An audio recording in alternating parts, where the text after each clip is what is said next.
예배 때마다 우리에게 은혜로운 연주를 들려주는 우리 앙상블에게 다시 한번 격려의 박수 부탁드립니다.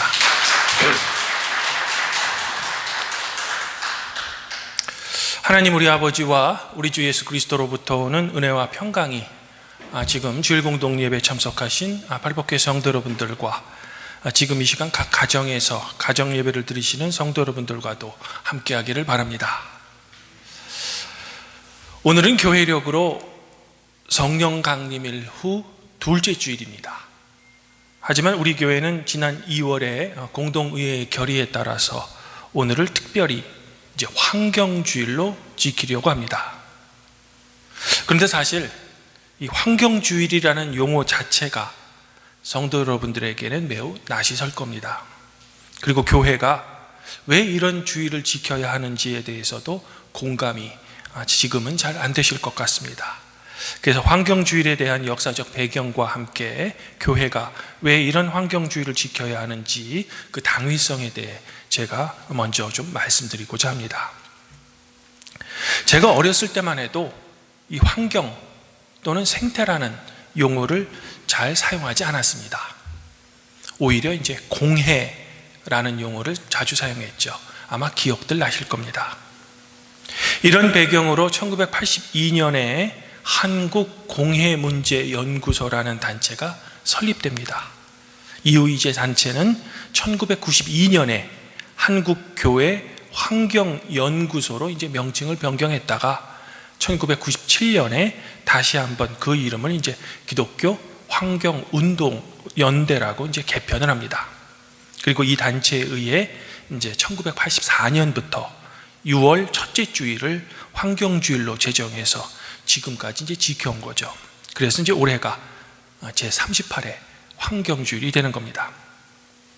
그러면 그 많은 날들, 그 많은 주일 중에서 왜 하필 6월 첫째 주일을 환경주일로 지키는 걸까? 그것은 6월 5일, 그러니까 이제 어제가 세계 환경의 날이었기 때문입니다. 이 환경주일은 저희 루터교단도 지금 회원으로 참여하고 있는 한국기독교교회협의회에 의해서 1992년부터는 이제 협회에 가입된 교단 전체로 확산된 거죠. 제가 알기로는 이제 감리교회만 이 환경주일을 6월 둘째 주일로 지키고 다른 회원교단들은 이제 저희처럼 6월 첫째 주일로 이 환경주일을 지킵니다. 그러면 새삼스럽게 이런 역사적 배경이 있는 환경주의를 우리 교회가 왜 뜬금없이 지켜야 하는가라는 질문이 자연스럽게 발생합니다. 성도 여러분, 지금 우리는 코로나19라는 우리가 겪어보지 못한 대재난으로 말미암아 큰 고통을 겪고 있죠. 그런데 왜 우리가 이런 엄청난 고통을 겪어야 하는지에 대해 많은 환경학자들과 생태학자들은 인류가 경제개발이라는 명목 하에 우리가 살고 있는 이 지구 환경을 무분별하게 파괴했기 때문이라고 진단합니다. 더불어 기후위기라는 대재앙도 우리 앞에 과학자들에 의해 예견되고 있는 실정입니다. 이런 배경으로 전 세계가 기후위기라는 전 인류적 재난 앞에서 국가 간의 협약을 통해 이를 극복하기 위해 현재 노력하고 있는 중입니다. 대표적인 것이 이제 파리 기후협약이 되겠죠. 더불어 한국교회도 기후위기 기독교 비상행동이라는 것을 선언하면서 지난 5월 25일에는 이제 탄소 중립 선언까지 하게 됩니다. 물론 저희 루터교단도 연합 차원에서 이 탄소 중립 선언에 동참했었습니다. 그러면 교회가 도대체 이런 이들과 무슨 상관이 있길래 이런 공동 행동에 현재 참여하고 있는 걸까? 오히려 교회는 이런 사회적 정치적 문제보다는 그리스도인의 영성과 그리고 개인의 구원에만 집중하는 것이 원래 교회의 본질이 아닐까라는 질문이 생기겠죠. 성도 여러분, 린 화이트라는 중세 역사를 전공한 미국 출신의 역사학자가 있습니다. 그는 방금 소개해드린 대로 역사학자이지 과학자나 생태학자가 아닙니다. 그럼에도 불구하고 역사학자인 린 화이트는 세계적인 과학 잡지인 사이언스지에 1967년에 생태계 위기의 역사적 기원이라는 아주 유명한 논문을 발표합니다. 린 화이트는 이 논문에서 생태계 파괴의 주범은 바로 인간 중심적 진보 사상에 있다라고 진단합니다. 그리고 이러한 인간 중심적 세계관의 주범은 바로 기독교의 창조 신앙에 있다라고 고발합니다. 그리고 그 근거로 창세기 1장 28절에 땅을 정복하라, 모든 생물을 다스리라 라는 이른바 문화명령을 제시하죠. 이런 논지로 린 화이트는 그 논문에서 이 기독교는 반생태적인 종교이며 오늘날 환경 위기를 극복하기 위해서는 기독교 대신에 다른 종교에서 그 종교적 대안을 찾아야 한다고까지 주장을 하게 된 겁니다. 물론 이 주장에 대해 많은 기독교 학자들은 동의하지 않습니다. 대표적인 기독교 윤리학자인 유진 그로브는 환경 파괴의 주범은 기독교 그 자체에 있는 것이 아니라 땅을 정복하라, 모든 생물을 다스리라 라는 창세기 구절을 잘못 해석했던 우리 인간, 그리고 그것을 그렇게 해석하게 만든 철학에 있지 기독교 자체에 있는 것은 아니다 라고 이제 변증을 하죠. 우리 그리스도인들이 듣기에는 린 화이트의 해석보다는 이 유진 그로브의 해석이 더욱 설득력 있어 보입니다. 하지만 그것은 어디까지나 우리 기독교적인 입장에서 볼 때 그렇다는 겁니다. 이 린 화이트의 논문과 함께 이 화학 살충제인 DDT의 무분별한 남용을 경고했던 레이첼 카슨의 침묵의 봄이 1962년도에 출간됩니다. 그녀는 이 책에서 이 농작물에게 피해를 주는 해충을 죽이기 위해서 사용된 이 화학 살충제인 이 DDT가 해충뿐만 아니라 새들도 함께 죽여서 이 봄이 되었음에도 불구하고 새들의 소리가 들리지 않는다는 인간의 과학기술의 발달에 대한 경고를 하게 됩니다. 결국 이 책이 대중의 관심을 매우 끌면서 우리 인류는 인간 중심적 진보 사상에서 벗어나 인간도 그저 생태계의 한 구성일 뿐이다 라는 자숙과 반성의 목소리가 시작되는 겁니다. 바로 환경주의, 생태주의 등의 운동이 1970년도가 돼야 시작되는 거죠. 물론 우리 기독교 내에서도 이런 운동에 걸맞게 세계 교회 내에서 생태신학 또는 생명신학이라는 분야가 새롭게 신학 분야에서 대두되기 시작했던 겁니다. 사랑하는 팔복교회 성도 여러분, 그렇다면 우리 성도들의 입장에서는 이런 학자들의 거창한 주장이나 환경운동까지는 아니더라도 지금 우리 인류에 의해 자행되고 있는 이 생태계 파괴와 심각한 환경 문제를 한 명의 그리스도인으로서 어떻게 바라봐야 할까라는 문제에 집중하려는 겁니다. 즉 우리 그리스도인들은 하나님께서 창조하신 이 아름다운 지구 환경을 볼 때 과연 어떤 세계관으로 이 환경을 바라봐야 할까라는 거죠. 여전히 우리 인간은 하나님께서 다른 생물과는 달리 흙으로부터 하나님께서 특별하게 직접 창조하신 이 세상의 만물의 영장으로서 모든 이 지구상의 환경과 생물 위에 군림하는 존재로 여전히 생각되어야 할까라는 겁니다. 오늘 우리가 복음서를 읽다 보면 예수님의 제자들이 예수님께 이렇게 이야기합니다. 보십시오. 지금 선생님의 어머니와 동생들과 누이들이 이 바깥에서 선생님을 찾고 있습니다. 그러자 예수님께서는 이렇게 대답하시죠. 누가 내 어머니며 형제들인가?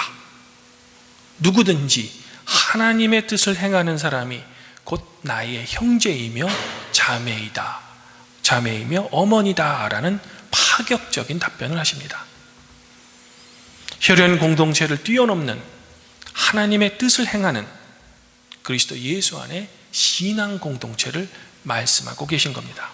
그리고 이런 하나님의 뜻을 자신의 삶을 통해 행할 것을 결단하고 고백하는 사람들의 모임이 바로 교회인 겁니다.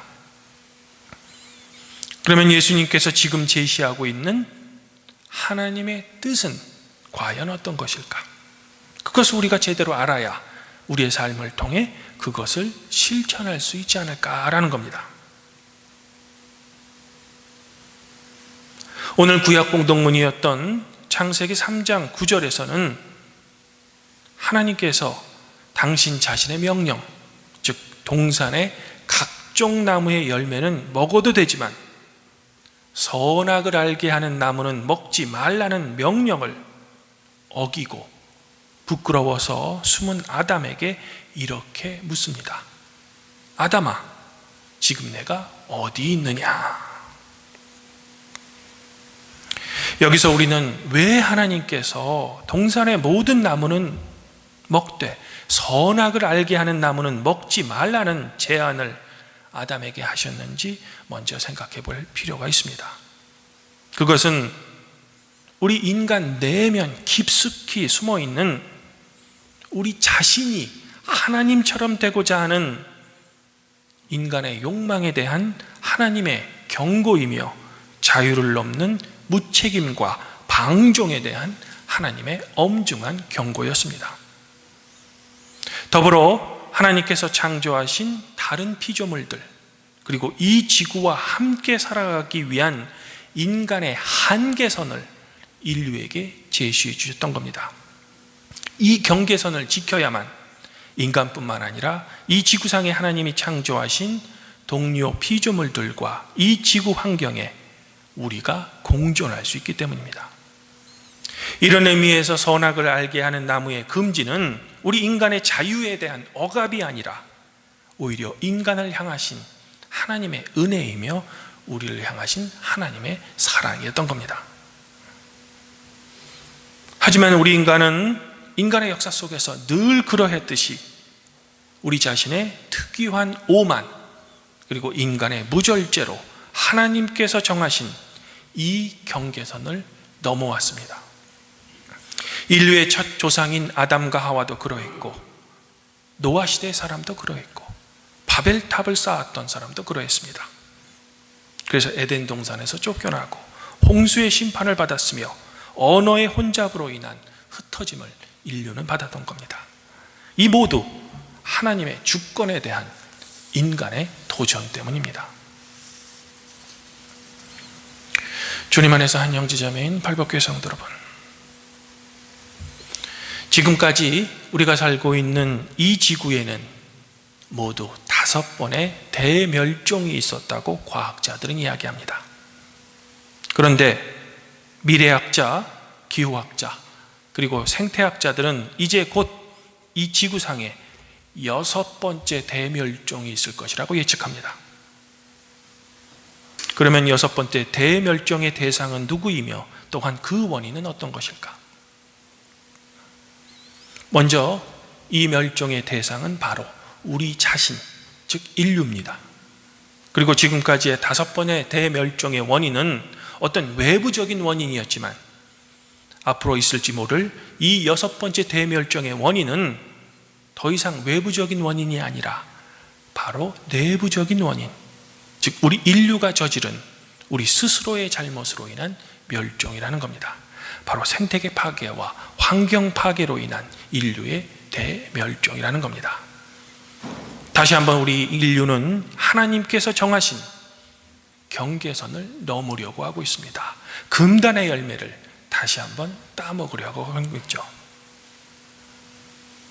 그러면 인류의 대멸종이라는 이 위기 상황에서 우리는 예수님께서 말씀하신 하나님의 뜻을 따라 사는 한 명의 그리스도인으로서 하나님께서 창조하신 이 환경 안에서 우리는 도대체 어떻게 살아가야 할까? 즉 우리에게 아담아 어디 있느냐라는 하나님의 질문에 우리는 무엇이라고 답변할 수 있을까라는 겁니다. 우리는 오늘 사도 바울이 로마 교회에게 보내는 편지 12장 2절에 다음과 같은 권면에서 하나님의 질문에 대한 나름대로의 답변을 찾을 수 있을지도 모르겠습니다. 너희는 이 세대를 본받지 말고 오직 마음을 새롭게 함으로 변화를 받아 하나님의 선하시고 기뻐하시는 온전한 뜻이 무엇인지 분별하도록 하라. 사도 바울의 권면대로 우리는 하나님의 선하시고 기뻐하시는 온전한 뜻, 바로 오늘 예수님께서 제자들에게 말씀하신 하나님의 뜻을 기후위기와 환경위기를 맞이하는 현 시대에 올바르게 분별해낼 수 있어야 합니다. 그리고 그 뜻이란 하나님처럼 되고자 금단의 열매를 먹었던 아담이나 자신의 이름을 하늘 높이 알리고자 하늘 높이 바벨탑을 쌓았던 사람들처럼 되지 말고 그리스도 예수 안에서 하나님께서 창조하신 이 지구 환경을 지금부터라도 잘 보존해야 한다는 겁니다. 그리하여 하나님이 아담아 어디 있느냐라는 질문에 대해 우리 성도들은 주님께서 정해주신 저의 자리를 지금 저는 지키고 있습니다 라는 답변을 우리가 할 수 있어야 한다는 겁니다. 그리고 이러한 태도와 답변은 바로 종교개혁자였던 마틴 루터가 말한 하나님을 하나님 되게 하라라는 말의 참 의미일 겁니다. 이제 우리 교회는 플라스틱 쓰레기를 줄이는 것, 일회용 종이컵 대신에 개인컵을 사용하는 것, 새 것을 버리는 것이 아니라 헌 것을 고쳐서 다시 사용하는 일과 우리 교회 주변에 꽃과 나무들을 심고 가꾸는 일 등 다양한 방면에서 하나님께서 창조하신 이 환경을 보호하고 보존하는 사업을 하나둘씩 실천할 예정입니다. 물론 재직회나 공동회의 결의를 통한 성도들의 동의와 협조를 구한 후 말입니다. 그러기 위해서는 아무쪼록 가장 먼저 우리 발복교회 성도 여러분들은 여러분들이 살고 있는 이 지구의 주인은 우리가 아닌 바로 하나님이시라는 진리를 깨닫기를 지금 이 시간 저는 간절히 소망해 봅니다. 오늘 시편 기자는 하나님의 창조를 이렇게 아름답게 노래합니다. 여호와여, 주께서 하신 일이 어찌 그리 많으십니까? 주께서 지혜로 그들을 다 지으셨으니 주께서 지으신 것들이 땅에 가득합니다. 거기에는 크고 넓은 바다가 있고 그 속에는 생물, 곧 크고 작은 동물이 무수합니다. 이 시인의 아름다운 노래처럼 우리 인간과 더불어 살고 있는 같은 하나님의 창조물인 동료 피조물들을 우리가 존중하며 더불어 우리가 살아있는 동안 잠깐 빌려 사용하는 이 지구 환경을 우리는 한 명의 그리스도인으로서 잘 보존해야 할 겁니다. 그리하여 우리의 다음 세대에게도 하나님께서 창조하신 이 환경을 아름답게 물려주는 것이 바로 예수님께서 말씀하신 하나님의 뜻이며 사도 바울이 분별하라라고 권면한 우리의 청지기적 사명일 겁니다. 바라기는 이런 올바른 청지기의 태도에 의해 우리가 현재 겪고 있는 코로나19의 위험도 이제는 주님의 자비로 잠잠해지기를 지금 이 시간 저는 간절히 소망해 봅니다. 우리 성도들의 이런 노력에 창조주이신 성부와 사랑이신 성자와 우리를 이 지구 환경과 일치를 시키시는 성령께서 늘 여러분들과 함께 하시며 여러분들을 구원해 주실 것입니다. 성삼위 하나님으로부터 오는 지혜와 은총이 성도 여러분들 자신과 여러분들의 가정에 늘 함께 하시기를 우리의 주님이신 예수 그리스도 이름으로 간절히 축원드립니다. 그리하면 모든 지각에 뛰어나신 하나님의 평강이 그리스도 예수 안에서 여러분들의 마음과 생각을 지켜주실 것입니다.